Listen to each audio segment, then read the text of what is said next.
As I've been a fan of Batman and the Joker since I was about 4 years old, I thought it'd be fun to compile a list of my top 10 Batman games of all time.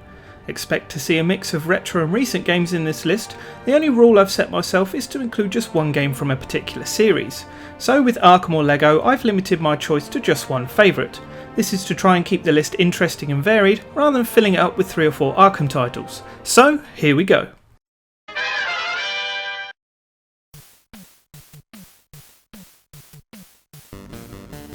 Batman Return of the Joker is a bit different to most Batman games, as this is more of a side-scrolling shooter. You can fire batarangs and other types of ammo, plus on certain stages you can even equip a jetpack and fly about. It's a lot of fun, even though it doesn't feel like an authentic Batman experience.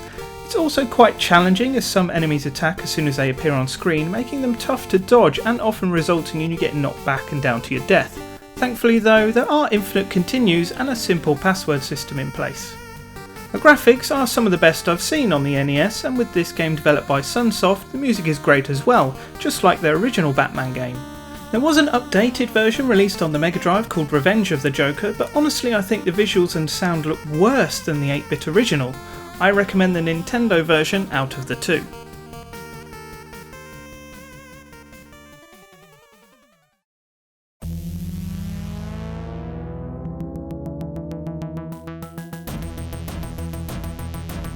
The Adventures of Batman and Robin for the Mega Drive and Sega Genesis is a 2-player action game and a real showcase of what the console is capable of.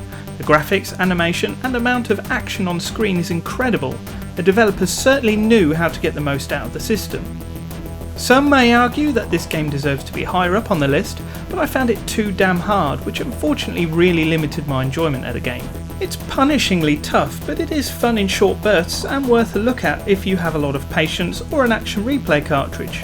Unfortunately, I don't have one of those, and even though I suck at the game, it's one I keep coming back to.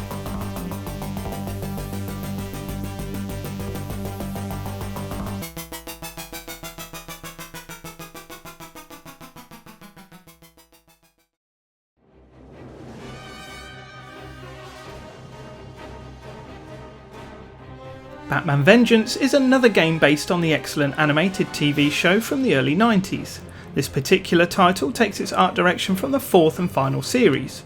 Whilst it isn't my favourite, as I don't like how they changed the Joker, it's still interesting to see in 3D. This is complemented by the original voice actors such as Mark Hamill and Kevin Conroy, each giving an excellent performance as you'd expect. The boss battles are fun, and I found the overall story, broken up into an episode format, a really enjoyable experience that was true to the show. The gameplay does unfortunately suffer from a few camera and control issues, especially during the first person view when Batman has to use his gadgets, but if you can get past these annoyances, which come with the majority of old 3D games, and if you're a fan of the animated series, you're in for a real treat.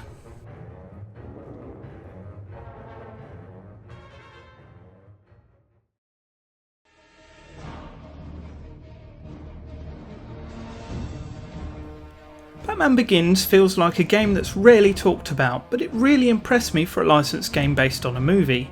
These sort of tie-in games are often terrible as they're rushed for release, or lazily rely on the license name to make quick and easy sales.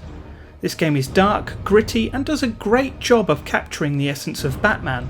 It utilises stealth, gadgets, combat, plus fear and interrogation years before Rocksteady did it with their excellent Arkham series. Batman Begins is not a perfect game by any means, but I was pleasantly surprised and really enjoyed it. The actors from the movie reprised their roles for the voice work, the graphics and character models are good for their time, and I feel like the team who made this game understood Batman and loved working on it. It's well worth trying if you haven't played it before.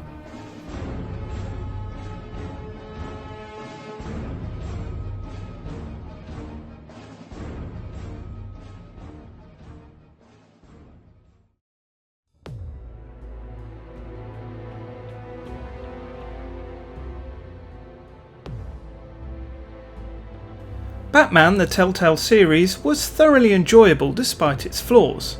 I got a real sense of how it felt to be both Bruce Wayne and Batman, requiring some really tough decision making. I loved how I got to be the Batman I wanted to be, with the game's story adapting based on my choices, like many other Telltale games. It's just unfortunate that while playing this I encountered numerous bugs and glitches that completely broke the immersion, which, regrettably, is also like many other Telltale games. From volume issues, stuttering animations and large sections of the screen going black, to the game just crashing completely, it was very frustrating at times. If it weren't for these problems, it would have scored much higher on my list. Don't let that put you off entirely though, as it's definitely still worth playing for the story alone.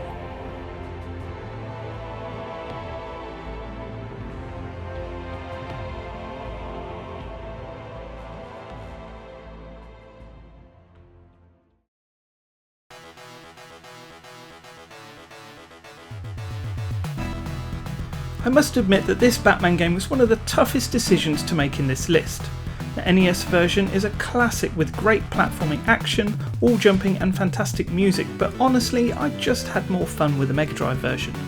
I think it's partly down to the fact that visually it's linked closer to the Tim Burton movie, plus it has the Batmobile and Batwing stages which I really enjoyed.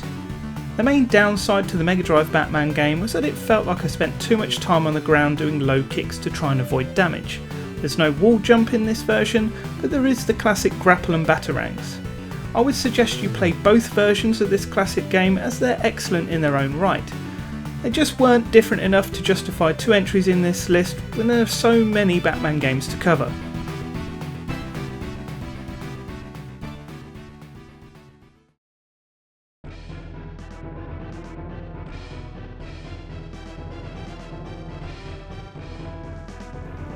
Batman Returns on the Super Nintendo is an excellent side-scrolling beat-em-up, ideal for fans of games such as Streets of Rage or Final Fight. This is completely different to the Mega Drive and Sega Genesis version, making it a very pleasant surprise when I first played it. Even though it's based on the movie, I wish they'd incorporated a 2-player mode into this game somehow. It's still fun in single player, but it would have been even better with a friend. I love how you can pick up enemies, smack their heads together, smash them into the ground or even throw them into a shop window. Batman Returns is simple in terms of gameplay and some may find it quite repetitive perhaps, but personally I love it and it's a game I come back to time and time again.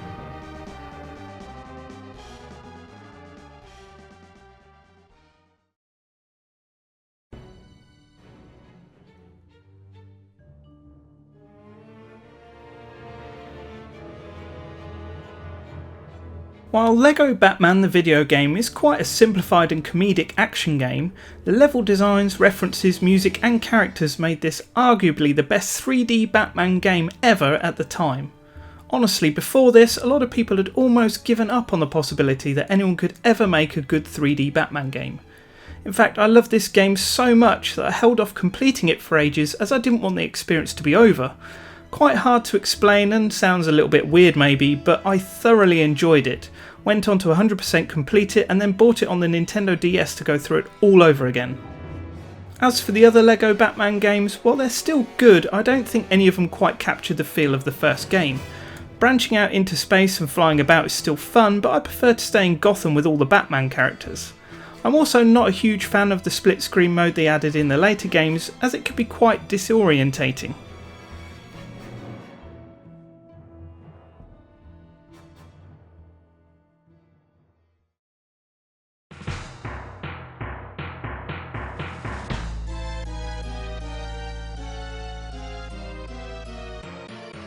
The Adventures of Batman and Robin is easily one of my favourite games to play on the Super Nintendo, not only because it's incredibly faithful to the animated TV show in terms of its visual style, but because it captures the feel of it as well.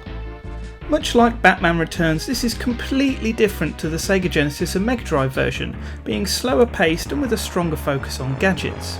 The level design, character interaction, graphics and animation all make it feel like an interactive episode. Sure, there isn't any voice acting in it due to the hardware limitations, but it has aged really well. It's very challenging, which may put a few people off, but to me it feels more fair than the Mega Drive alternative. This game will take several attempts to learn different mechanics as there's a lot of variety between the levels. It's not perfect, the Batmobile section in particular is a bit ropey, but overall I consider this to be the best 2D Batman game available at the moment.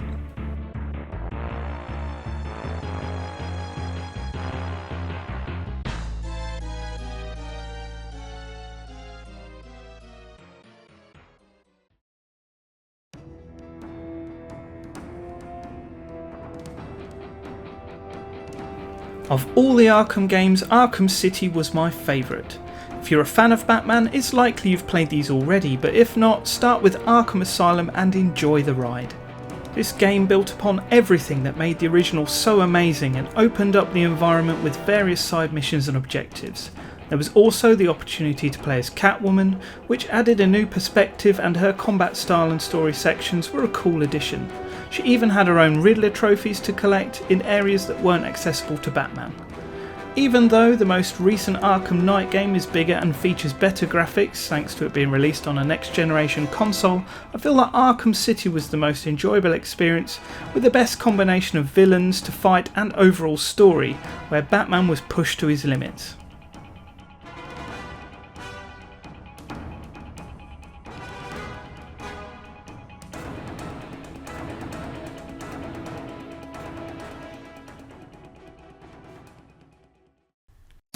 Do you agree with this list? I'd love to hear about your favourite Batman games in the comments below. If you enjoyed this video, please hit the like button and consider subscribing, and as always, thanks for watching, and I'll see you in the next video.